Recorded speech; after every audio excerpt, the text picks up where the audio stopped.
बिस्मिल्लाहिर्रहमानिर्रहीम। अस्सलाम वालेकुम। फेफड़े सिकुड़ने की अलामत, सांस में आवाज आना, खांसी में खून, जिस्म में सूजन, घबराहट, सीढ़ियाँ चढ़ने में तकलीफ। आज इन तमाम बीमारियों के बारे में हम बात करेंगे और आज मैं आपको इसका बहुत ही आसान घरेलू इलाज बताऊंगी। फेफड़े इंसान के जिस्म का एक अहम हिस्सा है जिनका मजबूत होना बहुत जरूरी है, क्योंकि फेफड़े मजबूत नहीं होंगे तो सांस भी सही से नहीं ले सकते। अक्सर लोगों को फेफड़ों की कमजोरी की वजह से मुख्तलिफ बीमारियों और वायरल इन्फेक्शंस, वबाई अमराज में मुब्तला हो जाते हैं, जिसकी बड़ी वजह यह है कि फेफड़े हमारे मदाफती निजाम को असरअंदाज करते हैं और यूं हम बीमार पड़ जाते हैं। लेकिन कुछ ऐसे लोग भी हैं जिनके फेफड़े मुख्तलिफ वजूहात की बिना पर सिकुड़ जाते हैं, जो ज्यादा तकलीफदेह होते हैं। जानिए फेफड़ों के सिकुड़ने की क्या वजह हो सकती है और इस मसले को कंट्रोल करने के लिए आपके किचन में कौन सी अहम खाने की चीजें मौजूद हैं।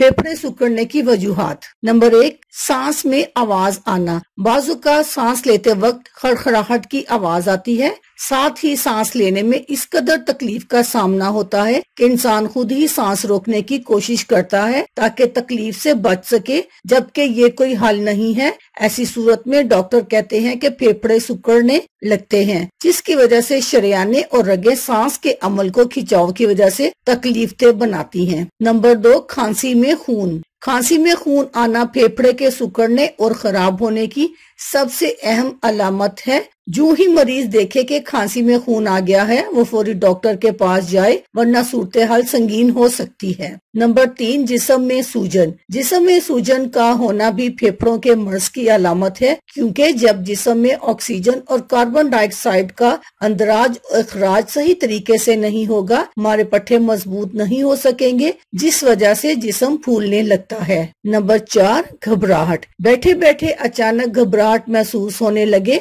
दम घुटने लगे, बेहोशी महसूस होने लगे, वो भी बिना किसी वजह के, तो समझ लें फेफड़े भी आपसे तवज्जो मांग रहे हैं। नंबर 5, सीढ़ियाँ चढ़ने में तकलीफ।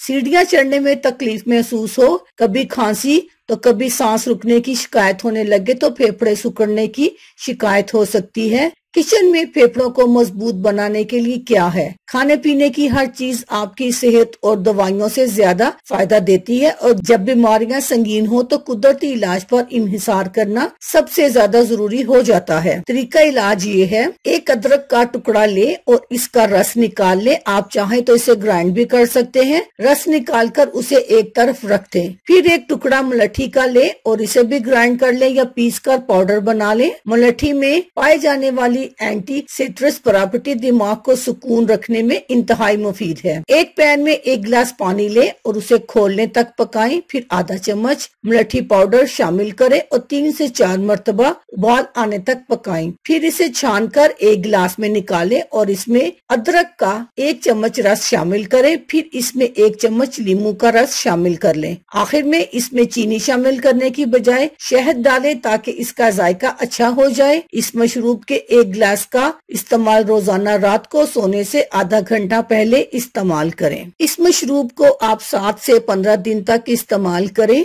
अल्लाह हाफिज। शुक्रिया।